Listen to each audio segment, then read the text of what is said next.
বাংলাদেশ দাঁড়িয়ে এক সন্ধিক্ষণে নতুন প্রত্যাশায় দরজায় করানো আছে ত্রয়োদশ জাতীয় সংসদ নির্বাচন। বদলের হাওয়া নিয়ে আসছে লাখো তরুণ যারা প্রথমবারের মতো পা রাখছেন ভোটের ময়দানে। দর্শক, তাদের কথা জানতে ও জানাতে আমাদের আয়োজন Madhumati bank, road to parliament, সাথে আছে হিমাদ্রি রাহা।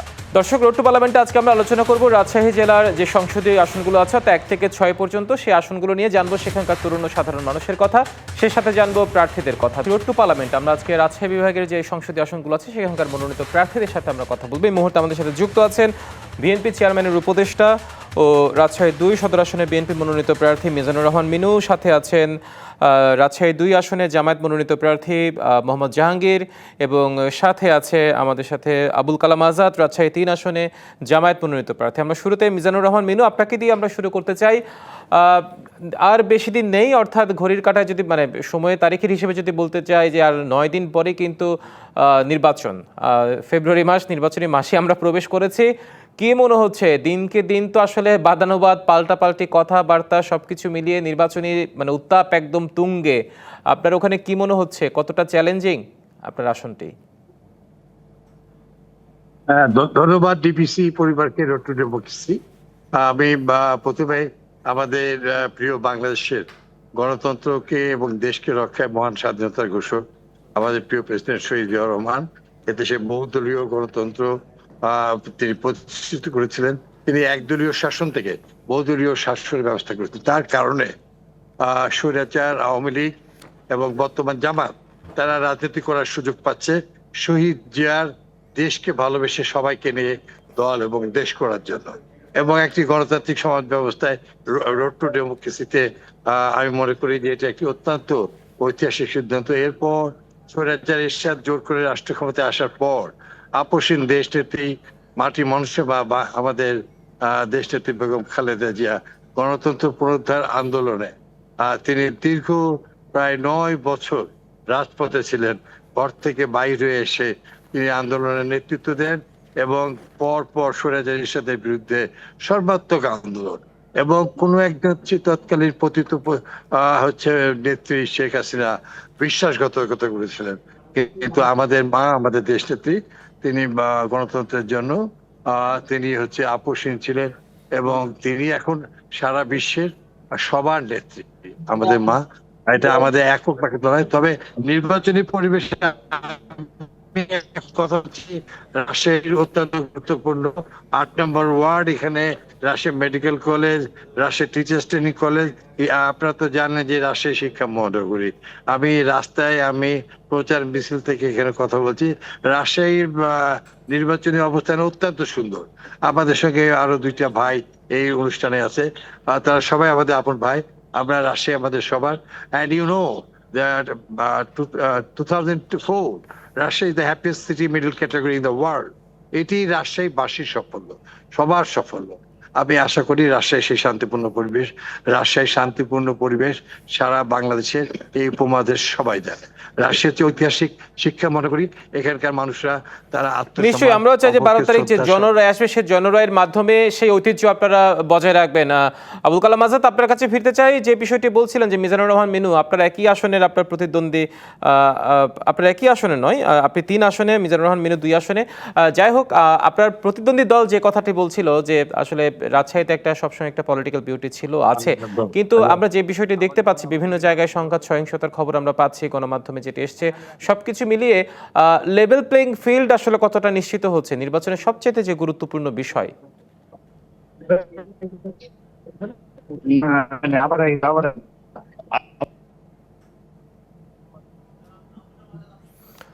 আবুল কালাম আজাদ, আপনি কি শুনতে পাচ্ছেন? আপনি একটু আনমিউট করলে দর্শক আপনাকে শুনতে পাবে। আবুল কালাম আজাদ, আপনি আনমিউট করলে দর্শক আপনাকে শুনতে পাবে।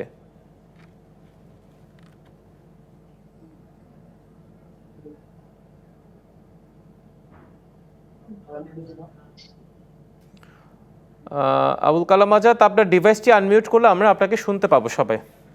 আচ্ছা, আপনি তৈরি হতে থাকুন। আমাদের সাথে আরেকজন অতিথি আছেন রাজশাহী 2 আসনের মোহাম্মদ জাহাঙ্গীর, তিনি জামায়াত ইসলামী মনোনীত প্রার্থী। তিনি তার কাছে যে প্রশ্নটি আমরা রাখতে চাই সেটি হচ্ছে, আপনার আসনেরই মিজানুর রহমান মিনু বলছিল যে একটা রাজনৈতিক সৌন্দর্য আছে আপনাদের সেখানে রাজশাহীতে, এবং সবকিছু মিলিয়ে নির্বাচন এলে যে বিষয়টি সর্বাগ্রে বিবেচিত হয় লেভেল প্লেইং ফিল্ড, সেটি এখন পর্যন্ত কেমন দেখছেন আপনার আসনে?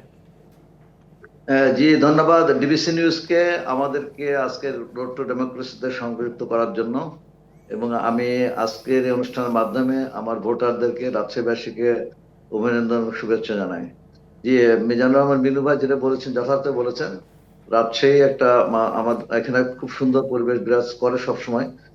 আমরা আহ, আমরা এখানে শান্তিপূর্ণ উপায়ে নির্বাচন হোক এটা আমরা সকলে চাই, এবং আমরা সেভাবে প্রচার প্রচারণা চালাচ্ছি। ওনারাও চালাচ্ছেন, আমরা চালাচ্ছি। লেভেল প্লেইং ফিল্ডের ব্যাপারে আপনি যেটা বলছেন, সেখানে কিছুটা সমস্যা আছে, সেটা হলো নির্বাচন আচরণ বিধি মানার ক্ষেত্রে। আমরা দেখছি যে আহ, নির্বাচন কমিশনের যে সমস্ত রিটার্নিং কর্মকর্তা বা যারা যারা ম্যাজিস্ট্রেট যারা আছেন, এটা দেখার যারা দায়িত্ব, এখানে দেখা যাচ্ছে কিছু কিছু জায়গায় আচরণবিধি লঙ্ঘিত হচ্ছে, কিন্তু সে ব্যাপারে তারা খুব বেশি পদক্ষেপ নিচ্ছেন না। যেমন দেখা যাচ্ছে কালারফুল মানে বিলবোর্ড, সেই বিলবোর্ড গুলোর জন্য তারা পদক্ষেপ নেওয়ার কথা, সেগুলো নিচ্ছেন না। তারপরে সরকারি স্থাপনায় যে অফিস নির্মাণ করা আর কি, যদিও অস্থায়ী অফিস, কিন্তু দেখা যাচ্ছে যে বিভিন্ন জায়গায় অফিস নির্মিত হয়েছে, বিশাল বিশাল অফিস। এরপরে আচরণবিধিতে আছে একই ওয়ার্ডে একটি অফিস থাকবে, কিন্তু আমরা দেখছি একই ওয়ার্ডে পাশাপাশি অফিস, সামনে পিছনে অফিস। তো এ বিষয়ে ওনারা পদক্ষেপ নিচ্ছেন না।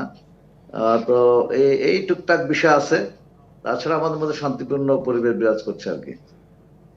নিশ্চয়ই, মানে আমরা সব দলের পক্ষ থেকে একটা অভিযোগ পাই যে কোথাও কোথাও একের অধিক অফিস আছে। আসলে নির্বাচনকালীন সময়ে খুব একটা যে সবকিছু মেনটেন করা যায়, কিন্তু প্রশাসনেরও তো একটা দায়িত্ব আছে নাকি? সে দায়িত্ব জি কতটুকু জি, পালন করছে? অবশ্যই। সে দায়িত্বটা ওনারা সঠিকভাবে পালন করছেন বলে মনে হচ্ছে না আর কি। তাহলে লেভেল প্লেইং ফিল্ড আমি কোথায় নিশ্চিত হলো যদি বলেন? আহ, এটার একটু ব্যত্যয় আছে আর কি, এক্ষেত্রে ব্যত্যয় আছে। লেভেল প্লেইং ফিল্ড নিশ্চিত করার ব্যাপারে ব্যত্যয় আছে আর কি। নিশ্চয়ই, আমরা শুভকামনা চাইবো। আচ্ছা, নিশ্চয়ই শুভকামনা আপনাদের আমরা জন্য। আমরা আপনাকে ধন্যবাদ আমাদের সাথে মধ্যমতি ব্যাঙ্গালোর টু পার্লামেন্টে যুক্ত হওয়ার জন্য। দর্শক, মধ্যমতি ব্যাঙ্গালোর টু পার্লামেন্টের সময় হচ্ছে একটি বিরতির পর আবারও ফিরছি, সাথে থাকুন। দর্শক, বিরতির পর আবারও স্বাগত জানাচ্ছি মধ্যমতি ব্যাঙ্গালোর টু পার্লামেন্টে। পর্যায়ে আমাদের সাথে ভার্চুয়ালি যুক্ত আছেন রাজশাহী 3 আসনের বিএনপি এবং জামায়াত মনোনীত প্রার্থী। বিএনপি প্রার্থী আছেন আমাদের সাথে শফিকুল হক মিলন এবং জামায়াত প্রার্থী আছেন অধ্যাপক আবুল কালাম আজাদ। দুজনকে স্বাগত মধ্যমতি ব্যাঙ্গালোর টু পার্লামেন্টে। শুরুতেই আমরা শফিকুল হক মিলন, আপনাকে দিয়ে শুরু করতে চাই। যে বিষয়টি, দিন যতই যাচ্ছে নির্বাচনী উত্তাপ ততই বাড়ছে। রাজশাহী 3 আসনে কেমন দেখছেন সবকিছু মিলিয়ে? লেভেল প্লেইং ফিল্ড কতটা নিশ্চিত আছে? দীর্ঘদিনের জোটসঙ্গী যেহেতু আপনাদের প্রধান প্রতিদ্বন্দ্বী, প্রধান প্রতিযোগী, কেমন মনে হচ্ছে নির্বাচনী মাঠের চ্যালেঞ্জ? ধন্যবাদ। আসলে এইবারে নির্বাচনটা যে কোনো নির্বাচন চাইতে একটু ব্যতিক্রম হবে, কারণ এইবারে নির্বাচনের আয়োজক হচ্ছে বাংলাদেশের মানুষ, জনগণ। ওই জন্য নির্বাচনে জনগণের সন্তুষ্টতা আছে বলে আমার মনে হচ্ছে। আর নির্বাচনী পরিবেশ আমরা সবাই নির্বাচনী প্রচারণা করছি। আমার কাছে তেমন কোনো মানে ইয়ে নাই। তবে জনগণের অনেক সমস্যা সমাধান করার জন্য তারা বলছে দীর্ঘ প্রায় 18-19 বছর আমরা ক্ষমতায় নাই, সেজন্য বিএনপি মনে করে এই এলাকার লোকজনকে তাদের উন্নয়নের পুরস্কার করবে, বিশেষ করে বেকার যারা আছে তাদের চাকরি বাকরি দেয় না। আহ, তারপরে হচ্ছে রাস্তাঘাট উন্নয়ন করে নাই। তারপরে হচ্ছে যে মানুষকে অনেক হয়রানি করেছে। এই সমস্ত লোকাল সমস্যাগুলো আমাদেরকে বেশি। নিশ্চয়ই। আরেকটি বিষয়, যে বিষয়ের কাছে আপনারা জানতে চাই, ভোটার স্থানান্তকরণ একটি অভিযোগ আপনাদের দলের পক্ষ থেকে বিভিন্ন জায়গায় সেটি করা হয়েছে। রাজশাহী তো কি সেটি হয়েছে কিনা? যদি হয়ে থাকে বা কেমন মনে হচ্ছে এই ভোটার স্থানান্তকরণ নির্বাচনে, যদি সত্যিই তাই হয়ে থাকে, তাহলে লেভেল প্লেইং ফিল্ড কতটা নিশ্চিত হলো? লেভেল প্লেইং ফিল্ড, তারপরে হচ্ছে আপনার ভোটার স্থানীয়করণ, এগুলো তো একটা বিষয়। হ্যাঁ, নির্বাচনে যারা আয়োজক তারা কিন্তু সচেতন হয়ে আছে, সব কিছু তারা ঠিক মতো দেখে নিবে, এটা আমার কাছে মনে হয়। আর আমরা আমাদের যে কম বেশি যেটা হয়েছে সেটা তো আমরা বিভিন্ন জায়গাতে লিখিত আকারে জানিয়েছি। তবে আমাদের সাথে যারা নির্বাচনে আছে, বিশেষ করে যেমন হচ্ছে আমাদের আবুল কালাম আজাদ হয়, তারপরে হাত পাঠার আরেকজন হয় আছে, যারা আছে আমরা তত ফ্রেন্ডলি। আমরা নির্বাচনের মাঠে গেছি, আমাদের কথা বলছি, আমাদের সঙ্গে একজন তাদের দেখাও হয়, তাদের সমর্থকদের সঙ্গে দেখা হয়, আমরা তাদের সঙ্গে কাজ করছি। আমরা এই নির্বাচন কমিশনকে আর রিটার্নিং অফিসারকে আমরা সর্বাত্মক সহযোগিতা করতে চাই। আমরা সেটাই চাইছি, তাদের কারো বিরুদ্ধে সেরকম কোনো কমপ্লেন নেই। তবে শুনি, মাঝে মাঝে শুনি যে সেটা ওটা বলার চেষ্টা করতে পারে অনেকে, সেটাকে খুব একটা মাথা ঘামায় না, কারণ জনগণ নিবে সিদ্ধান্ত। অর্থাৎ জনগণের শক্তি, জনগণের জনরাই হয়তো বা আপনারা আশা করছেন আপনাদের পক্ষে আসবে। নিশ্চয়ই আপনি থাকুন আমাদের সাথে। আবুল কালাম আজাদ, আপনার কাছে আমরা ফিরতে চাই। যে কথা বলছিল আপনার প্রতিযোগী প্রার্থী, যে জনগণ জনরায় দেবে। আচ্ছা, তিনি আবুল কালাম আজাদ নিশ্চয়ই আমাদের সাথে এখনই যুক্ত হবেন, আমরা হয়তো তাকে দেখতে পাবো। যুক্ত আছি ভাই, বলছি। হ্যাঁ হ্যাঁ হ্যাঁ, যে বিষয়টা প্রশ্ন আপনার কাছে করতে চাইছি সেটা হচ্ছে, কি মনে হচ্ছে নির্বাচনী মাঠ কতটা চ্যালেঞ্জের? আর কদিন পরে তো নির্বাচন, সবকিছু কতটা চ্যালেঞ্জিং মনে হচ্ছে আপনাদের কাছে? আর লেভেল প্লেইং ফিল্ড আছে কিনা আপনাদের আসনে? আপনার ভিডিওটি অন করলে আমরা দেখতে পাবো আপনাকে, আবুল কালাম আজাদ। আমি তো অন করা যায়, দেখতে পার না? আপনাকে আমরা দেখতে পাচ্ছি না, আপনার কণ্ঠ শুনতে পাচ্ছি। ভিডিওটা যদি অন করেন, আপনার সহযোগী যারা আছে ভিডিও- তাদেরকে বললে ভিডিও হয়তো বন্ধ বা আমরা করে দেখতে পাবো সবাই।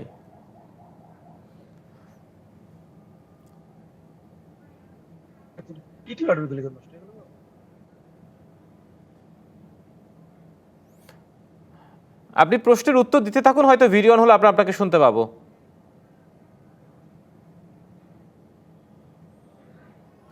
হ্যাঁ, আবুল কালাম আজাদ, আপনার কাছে যে প্রশ্নটি ছিল সেটা হচ্ছে, আপনাকে এখন আমরা স্পষ্ট দেখতে পাচ্ছি। হ্যাঁ, যে প্রশ্নটি ছিল সেটি হচ্ছে আপনার ওখানে লেভেল প্লেইং ফিল্ড কতটা নিশ্চিত হচ্ছে, আর আপনার সহজ প্রতিযোগী যিনি বলছিলেন যে দীর্ঘদিনের জোটসঙ্গী এবং মাঠে প্রধান প্রতিদ্বন্দ্বী, কেমন মনে হচ্ছে সবকিছু মিলিয়ে চ্যালেঞ্জ মাঠে আপনাদের? ধন্যবাদ ভাই। আসলে নির্বাচন মানেই তো চ্যালেঞ্জ। নির্বাচন মানেই একটা দলের সাথে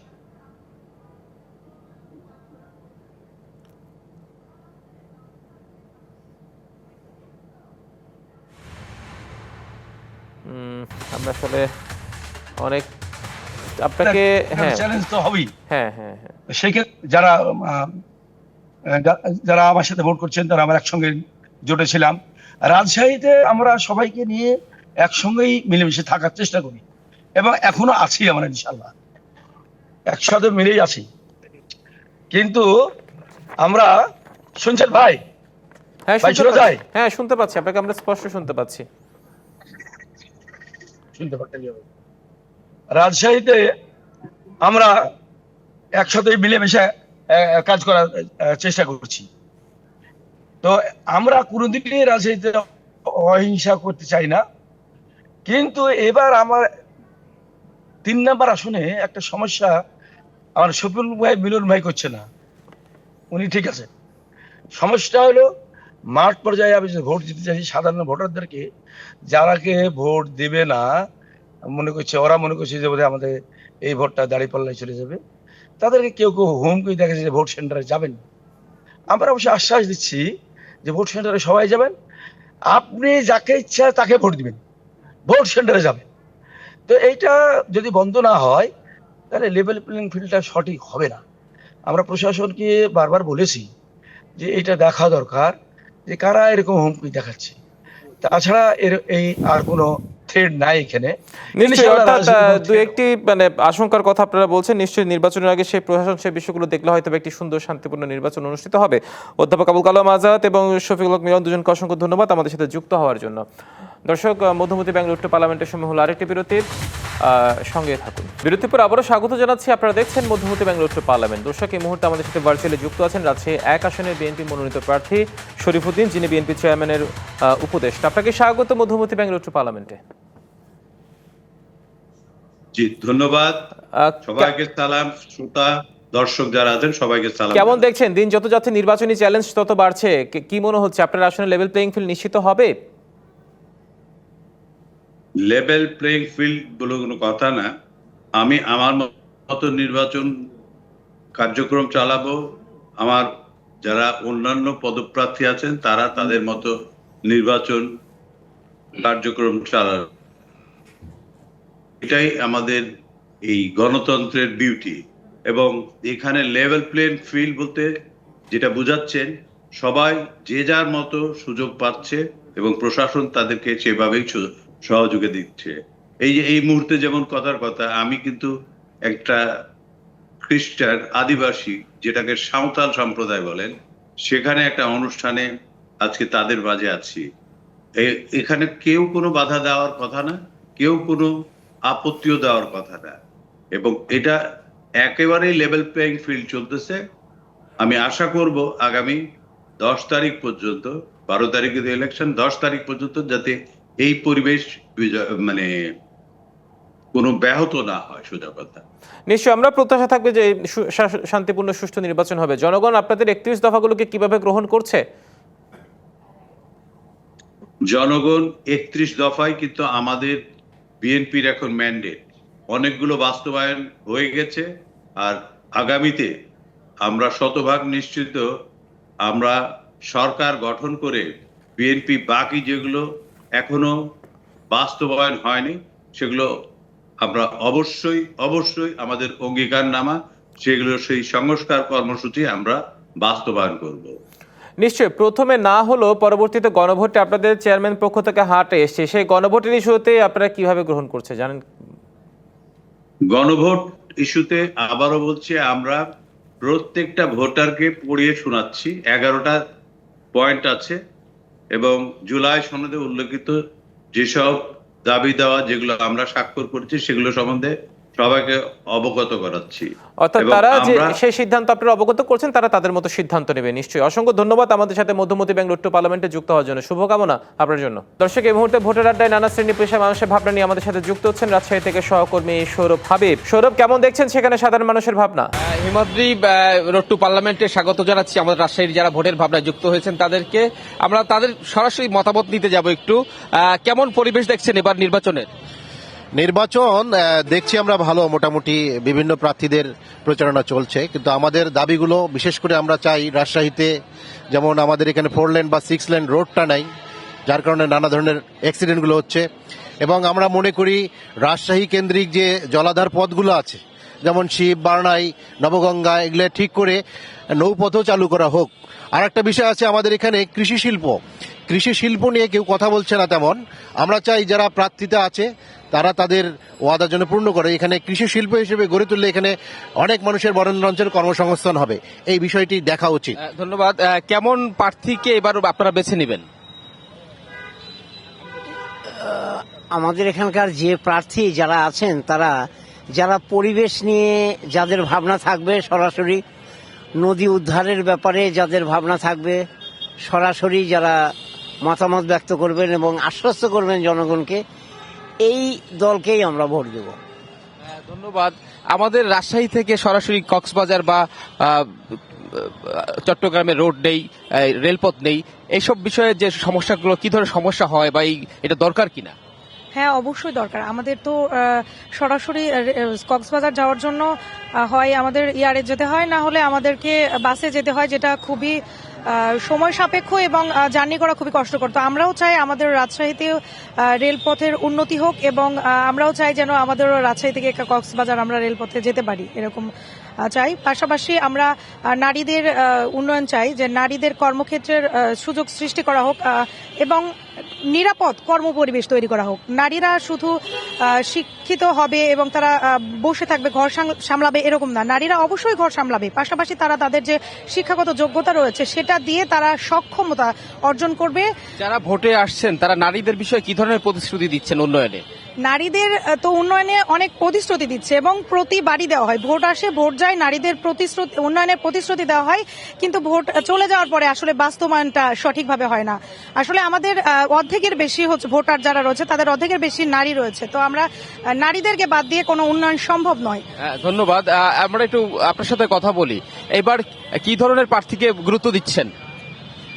যারা রাজশাহী নিয়ে ভাবেন, যারা রাজশাহীকে উন্নত নগরী হিসাবে চিন্তা করেছেন এবং রাজশাহীর উন্নয়ন নিয়ে যারা কথা বলেছেন তাদেরকে ভোট দিব আমরা। ধন্যবাদ। আপনারা পরিবেশ নিয়ে কাজ করেন, পরিবেশ বিষয়ে কোনো বিষয় আছে কিনা এবার ভোটের? আচ্ছা, এখন পর্যন্ত আমরা অনেকগুলা দলের রাজনৈতিক ইশতেহার দেখিনি, তবে মাত্র একটা দল সম্ভবত রাজনৈতিক ইশতেহার দিয়েছে এবং তাদের যে ইশতেহার সেখানে পরিবেশ সংক্রান্ত সুরক্ষার যে বিষয়গুলো স্পষ্ট নয়। তো আমরা আশা করব রাজশাহীর প্রাণ প্রকৃতি এবং পরিবেশ সুরক্ষা নিয়ে তাদের স্পষ্ট অবস্থান থাকবে। এবং আমরা দেখেছি যে আমাদের রাজশাহীর যতগুলো, এখন পর্যন্ত একটা উদাহরণ দেই, যে পুকুর ভরাট হয়েছে, সেখানে রাজনৈতিক নেতাদের সংশ্লিষ্টতা রয়েছে। তো আমরা চাই তাদের এই ধরনের সংশ্লিষ্টতাগুলো থাকবে না এবং তারা রাজনৈতিকভাবে এগুলোর প্রতিহত করবে। ধন্যবাদ। হিমাদ্রি শুনছিলেন ভোটের আড্ডায় রাজশাহীর নাগরিকদের যে ভাবনা, তারা তা বলছিলেন। হিমাদ্রি। নিশ্চয়ই সৌরভ, ধন্যবাদ আপনাকে। দর্শক, মধুমতি ব্যাংক রোড টু পার্লামেন্টে এই ছিল আজকের মতো। আগামীকাল দেখা হবে একই সময়ে। ভালো থাকুন ডিবিসি নিউজের সঙ্গে।